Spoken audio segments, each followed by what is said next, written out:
Hi, hello po sa inyong lahat at welcome po sa Eric's Vlog. Ito po, nakikita nyo ang mga kapulisan ho dito sa aking video po na ito ay napakadami pong pulis o miyembro ng Philippine National Police ang nananatili po sa lugar o compound ng Kingdom of Jesus Christ na pinamumunuan po ni Pastor Apollo Quibuloy sa patuloy po na paghahanap sa kanya sa pag-serve po o pagsilbi po ng warrant of arrest dahil po sa mga kinasasangkutang kaso po ni Pastor Apollo Quibuloy ng Kingdom of Jesus Christ.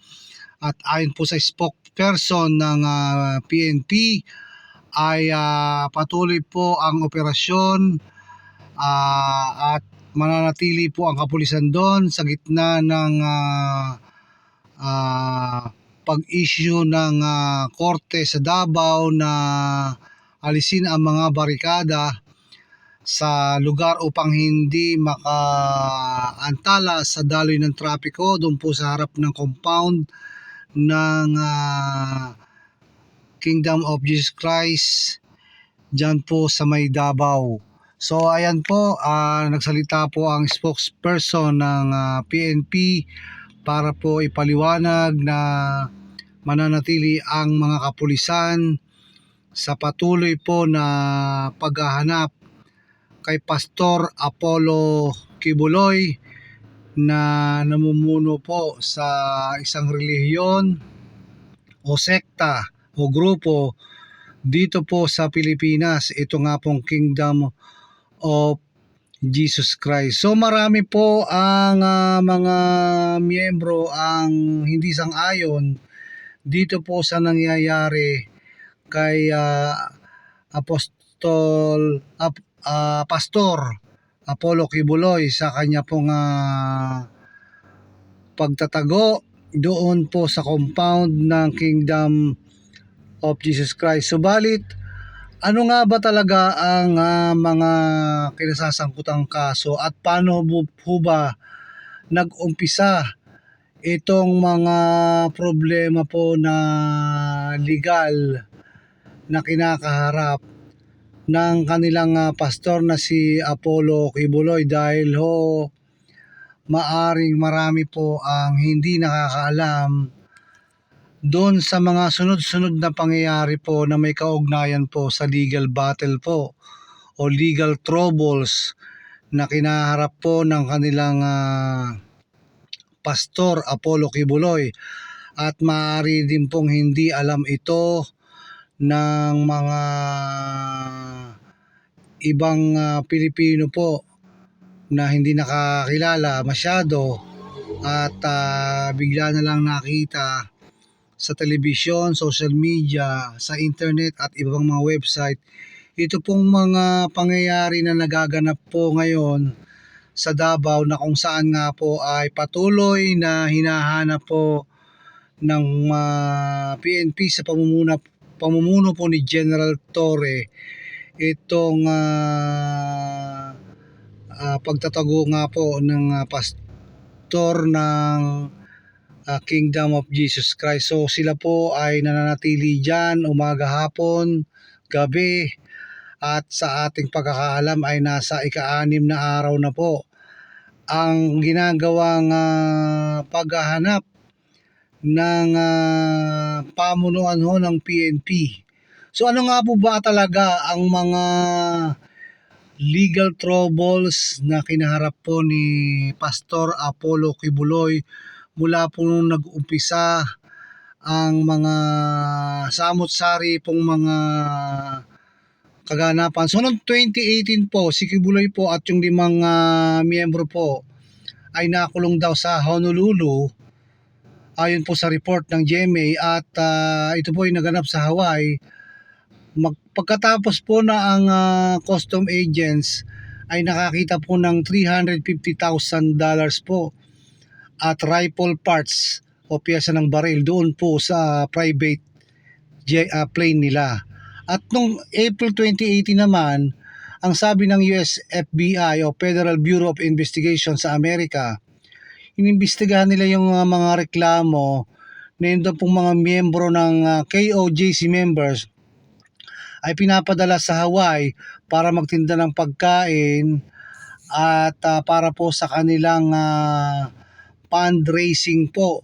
So ito po yung report noong April 2018. Yan po na yung FBI nga po ay iniimbestigahan itong grupo po o itong reklamo tungkol nga po sa pagpapadala ng mga tao po sa Hawaii para po magtinda ng pagkain at ito ay parte po ng fundraising. So pagkakaalam po natin, ito ay mahigpit na ipinagbabawal po doon sa bansang Amerika po. So noon po nga October 2018 naman ay meron pong isang miyembro po ng Kingdom of Jesus Christ ang nag-file po ng kaso sa Hawaii o sa korte po sa Hawaii Court na yun nga po inaakusahan si Pastor Kibuloy ng sexually abusing lalong-lalo na po nung siya po ay minor de edad pa lamang.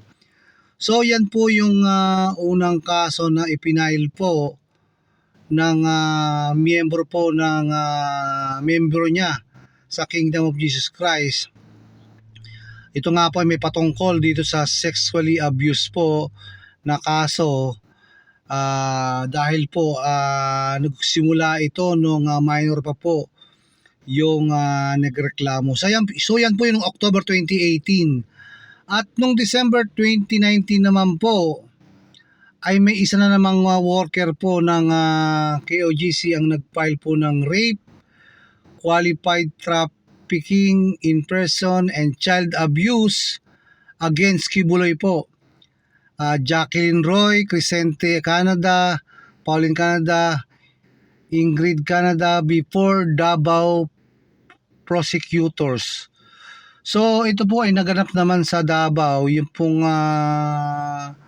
isang worker po ng Kingdom of Jesus Christ ay naganap po ito noong December 2019. So maraming taon na po ang nakalipas at yan po ay nag-file ng kaso po sa Davao prosecutors dahil nga po sa asunto na yan.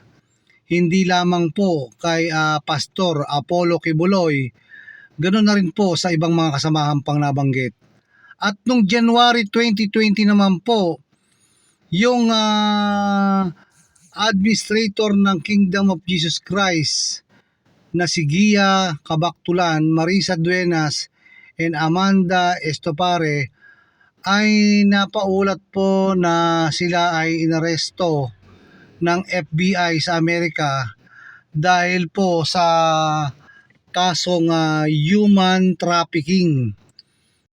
At noon naman pong February 2020, ito pong KOJC administrator na si Gia Kabaktulan, Marisa Duenas, and Amanda Estopare ay na-charge po ng California Federal Grand Jury dahil po sa labor trafficking. Ayun po. Ito po ay ayon sa balita po na nilathala ng GMA7 at iba pong mga pahayagan.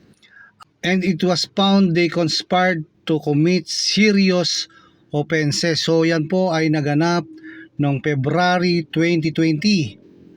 At noong July 2020 naman po, yung Davao prosecutors ay dinismiss po ang kasong ipinail po sa rape, child abuse, human trafficking na pinail nga po against Kibuloy at dun sa mga kasamahan niya ay dahil po sa insufficiency of evidence and lack of probable cause.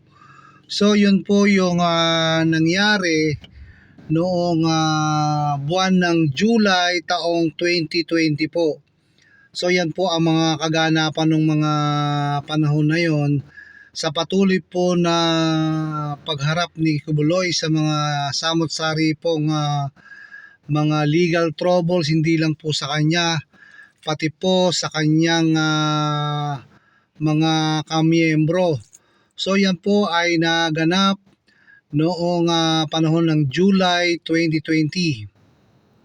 At noong October 2020 naman po ay ang KOJC Hawaii Church manager po ni Salinas ay nasentensyahan po ng 30 days in prison dahil po sa pagsisinungaling about po doon sa daladala po niyang suitcase na naglalaman po ng hidden cash noong 2018 po nung sila ay nakasakay sa private jet po ni Pastor Kibuloy. So yan po yung kaganapan noong October 2020 na yung pong manager ng Kingdom of Jesus Christ ay nakulong po sa loob ng 30 araw ho. Yan, doon po sa Hawaii. At noon naman pong November 2021, yung US prosecutor po indicted Kibuloy and others for allegedly running a sex trafficking operation that threatened victim as young as 12 with eternal damnation and physical abuse. So yun po, medyo mabigat po dito dahil mga 12 anyos po ang yun nga po yung kaso sa sex trafficking. Yung mga biktima po dito ay mga 12 years old. So isa pong mabigat na asunto po yung inilabas po ng US prosecutors tungkol nga po dito kay Kibuloy at yun pong mga ibang kamiyembro po ng Kingdom of Jesus Christ. At noong November 10, 2021 po, the US court issued a warrant for his arrest. So nag-issue po ng warrant of arrest. Ito palang Amerika noon pong November 10, 2021 po. So ilang taon na po nakalipas niyan. So mga 2 mahigit ay nag-issue po ng warrant of arrest dito po kay Pastor Kibuloy. At noong February 2022 po ay naglabas po ang FBI naman ng wanted na poster po against Pastor Apollo Kibuloy ng Kingdom of Jesus Christ. So nakita ko po yan yan sa internet, marami po yan yung nirelease po ng FBI na wanted poster po ni Pastor Apollo Kibuloy. At noong April 2022 po, yung pong Los Angeles paralegal pleaded guilty to participating in an alleged conspiracy to violate U.S. migration laws by preparing and filing fraudulent documents to gain legal permanent residency and citizenship of supposed KOJC members. So yun po, meron pong binviolate ang kanilang grupo sa US immigration, sa batas po ng US immigration laws, doon nga po sa mga pag-prepare po at sa mga fraudulent documents po para po manatili ang kanilang residency at citizenship po, particular po sa bansa pong Amerika. So yan po yung mga lumalabas po na pangyayari noong April 2022 po. At noong December 2022, ang US Department of Treasury Office of Foreign Assets Control sanctioned Kibuloy over alleged serious human rights abuse. Ayan ho. And then including a pattern of systemic and pervasive rape of girls as young as 11 years old. Imagine nyo po yun, 11 years old po for more than a decade. So ibig sabihin mga 10 taon na nangyayari ho, yung abuso na yan ho sa ito nga po na kinakaharap ni Pastor Apollo Kibuloy. Yan po ang lumalabas sa mga record po ng mga pangyayari sa kinakaharap po ni Pastor Apollo Kibuloy. At noong December 2023 po, itong ating magaling na senador na si Senator Risa Ontiveros ay nag-file po siya ng proposed Senate Resolution number 884 which seeks to investigate the case of against KOJC.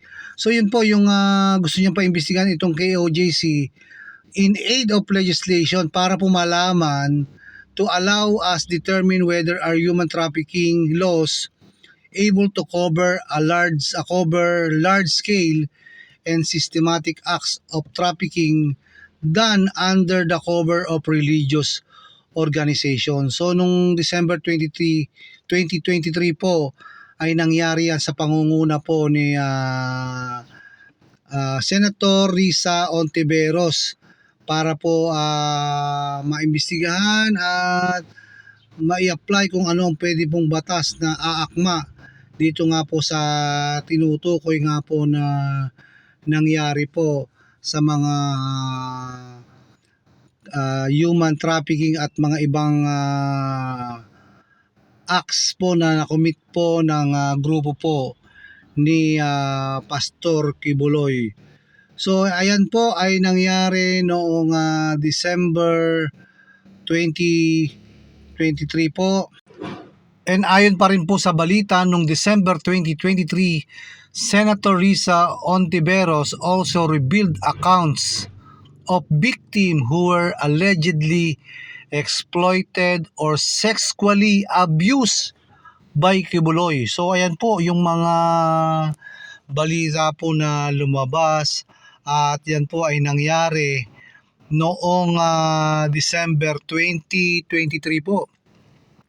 At nung January 2024 po, si Kibuloy po ay hindi umattend po sa hearing na pinatawag po ng Senate Committee on Women, Children, Family Relations, and Gender Equality, prompting the committee to move to subpoena him. So yun po, dahil nga po sa hindi pag-attend po ni Pastor Apollo Kibuloy ay sinabpina po itong si Kibuloy po ng KOJC noon pong January 24 dahil nga po sa hindi niya pag-attend doon po sa ipinatawag po ng Senado tungkol nga po sa Senate hearing on the Senate Committee on Women, Children, Family Relations, and Gender Equality, prompting the committee to move to subpoena him. So yun po ang nangyari noong January 2024.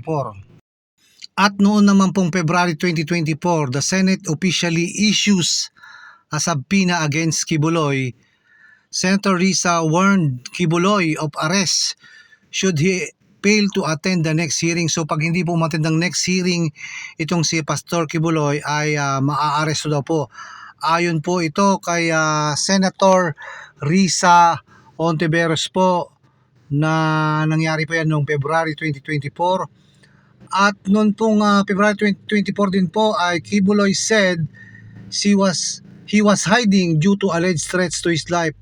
He also claimed that there was $2 million bounty for him, a claim that FBI denied. So meron daw pong 2 milyong patong sa ulo niya, kaya po siya ay nagtatago ayon po kay Pastor Kibuloy. Subalit ito po ay itinatanggi po ng pamunuan po ng FBI na wala daw pong pagbabanta sa kanyang buhay, na yun nga po may $2 million daw na pabuya para sa kanyang ulo po. So ito rin pong buwan ng February 2024, ito pong House Committee Legislative Franchises issued subpoena to Kibuloy for failing to show up twice despite being invited in the middle of investigation of SMNI Sunshine Media Network International. So yun po ang House Committee po sa mababang kapulungan ay nag-issue rin po ng subpoena po dito kay Pastor Apollo Kibuloy po dahil nga po sa hindi pagdalo po ng 2 beses doon po sa hearing at ito po ay naganap po ito nung panahon po ng February 2024. Mga ilang buwan po ang nakalipas sa kasalukuyang panahon po. So yan po ay naganap noong February 2024 po. At noon naman pong Marso 2024 ay sinabi po ni Kibuloy na siya po ay hindi na daw parte ng SMNI. At ang kanyang kampo ay humihiling sa House Committee na isabpina po yung pangkasalukuyang pastor po kaysa po kay Pastor Kibuloy.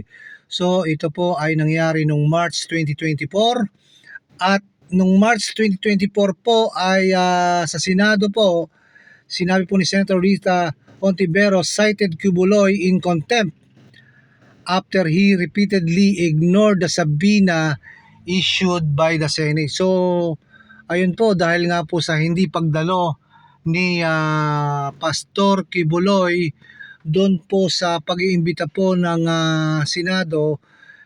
So si Kibuloy po o si Pastor Kibuloy ay na-contempt po dahil po sa hindi pag-attend nga ng mga pag-iimbita ng Senado at ito ay naganap po nung mga nagdaang mga buwan noong Marso 2024 po yan.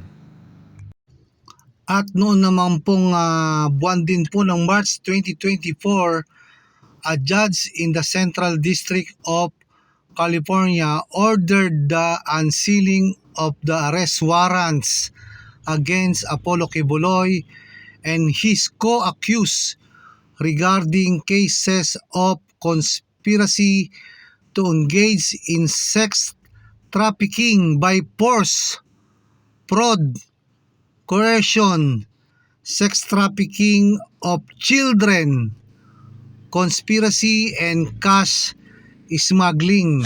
So yan po ang mga kinakaharap po na asunto po itong si Pastor Apollo Kibuloy kasama na po yung kanyang mga kasamahan po na kasama sa mga kaso po na iyan. At yan po ay naganap noong Marso 2024 po o yung kasalukuyang taon po. At noon ding Marso 2024, a show cause order was issued on March 13, 2024 to explain within 48 hours why he should not ordered arrested and detained at the office of Senate Sergeant at Arms. So yan po yung nangyari noong March 2024 noong March 13 po, particularly na yun nga po may ordered na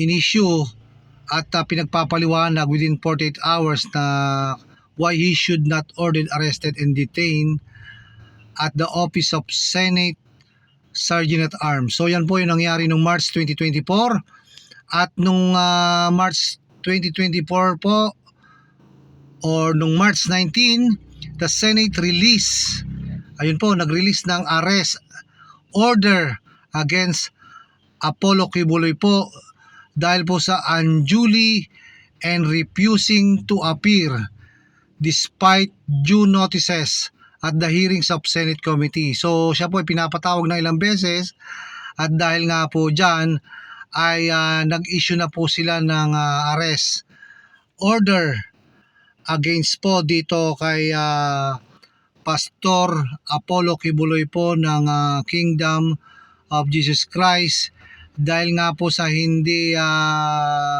o pagtanggi at hindi magpapakita at pagbibigay ng importansya po doon sa mga notices po na ini-issue ng Senado.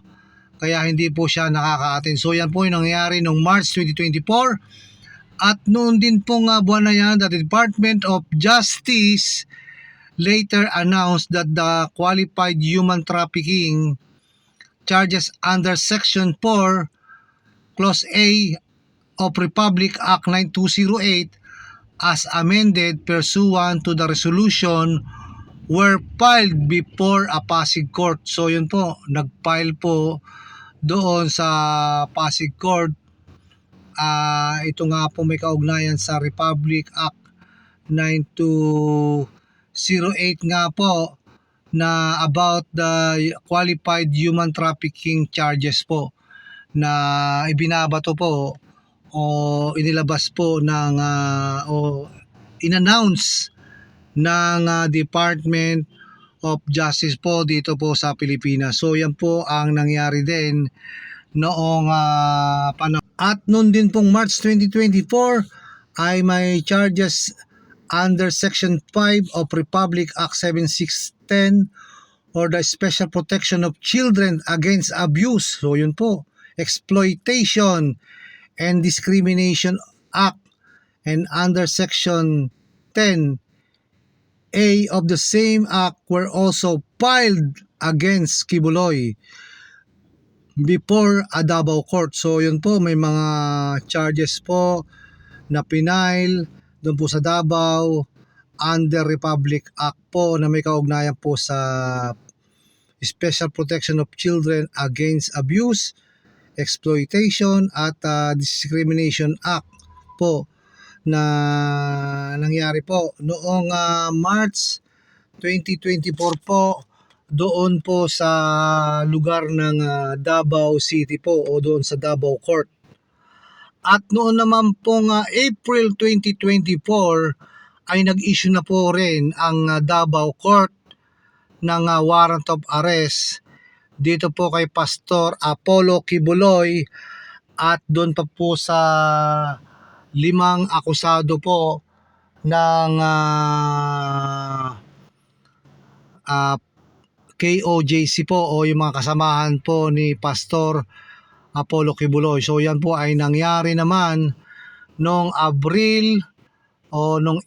April 2024 po. At noong April 2024 ho, the authorities later served warrant against him, but he was not in KOJC compound in Davao.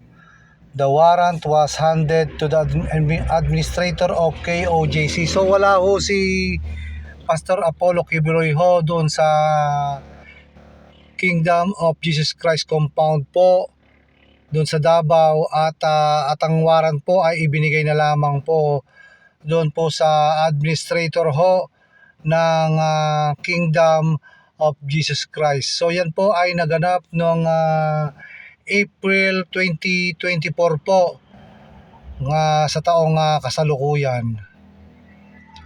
At noong April 2024 din po ay ang mga co-accused of Kibuloy po o yung mga kasamahan po niya na akusado ay naaresto po at yung iba po ay sumurrender. Kaya lang ho ay sila ho ay nakalaya din pagkatapos hong bayad ho ng piyansa. So yun ho ang nangyari din noong buwan ho ng Abril 2024 o April 2024 po. Yan ang nangyari po sa tinatalakay nga nating mga legal troubles po na kinakaharap po ni Pastor Apollo Kibuloy at ang kanyang mga kasamahan. At sa parehas din po na buwan noong April 2024 ay Kibuloy said he is ready to face his cases provided that the Marcos administration give him written assurance that US will not interfere his case in Philippines. So ibig sabihin po ay handa raw po niyang harapin ang kanyang kaso. Subalit may kondisyonis po siya na bigyan siya ng Marcos o yung Marcos administration ay magbigay sa kanya ng kasulatan at kasiguruhan na ang Amerika ho ay hindi makikialam ho sa kanyang mga kaso ho dito ho sa bansang Pilipinas. So yan po ay naganap po noong April 2024 po, itong taong kasalukuyan po. So yan po ang nangyari. At nung April 2024 din po, ang korte po sa Pasig ay nag-issue ng warrant din po against sa pastor na si Apollo Kibuloy at ang kanyang mga kasamahan po na akusado. So sa panahon ho ng April 2024 ho ay maraming kaganapan ho dito nga ho sa legal battles o legal troubles na tawagin na nangyayari ho dito ho sa kaso ho ni Pastor Apollo Kibuloy ng Kingdom of Jesus Christ. So yan ho ang mga sunod-sunod na pangyayari ho na dapat ay maunawaan din ng mga tao ho. At noong Mayo 2024 po o May 2024 ay nagpalabas po ang Supreme Court na pinapayagan po niyang i-transfer ang kaso na ipinail ho sa Davao papunta ho sa Quezon City para maiwasan ho yung miscarriage of justice. So yun ho ang nakatala na nangyari ho sa timeline na tinatawag ho na mula ho nagkaasunto itong si Pastor Apollo Kibuloy, kasama na po yung kanyang mga kasamaan ho involved ho sa mga kaso ho na ipinali sa korte, mga reklamo ho, hindi lang ho dito sa Pilipinas, maging sa Amerika po. Ayun. At noong June 2024 naman po ay ang authorities po ay nag-serve ng warrant of arrest against Apollo Kibuloy at the KOJC compound, the Prayer Mountain, Glory Mountain in Barangay Tamayong, as well as KOJC property in Kibog, Sarangani Province. Pero hindi po natagpuan itong si Pastor Apollo Kibuloy po. Matindi po talaga, hindi talaga sumuko at talagang hinahanap po siya ng mga otoridad ay talaga hong mailap para hong isdang palus, talagang hindi ho mahanap itong si Pastor Apollo Kibuloy na sinasabing siya daw ang Son of God. Ayan po. At noong July 2024 naman po ay nagpalabas po si DILG Secretary Benhur Abalos o nagsabi po pala na ang private individuals ay wanted to help in case of Kibuloy and offered 10 million bounty for information that will lead to his arrest. So meron daw pong mga tao at individual o mga individual po na gustong tumulong sa kaso ho upang tulungan ho malite o mahuli ho o maituro kung saan talaga nagtatago itong si Apollo Kibuloy at nag-o-offer ho ng 10 milyones ho ayon ho kay DILG Secretary Benhur Abalos. So yan po ang pahayag na lumabas noong Hulyo o July 2024. At noon ding buwan na yon ay nagsalita rin po ang ating pangkasalukuyang presidente na si President Bongbong Marcos o Ferdinand Marcos Jr. at china-challenge po niya si Kibuloy na magpakita at harapin ang mga accusations.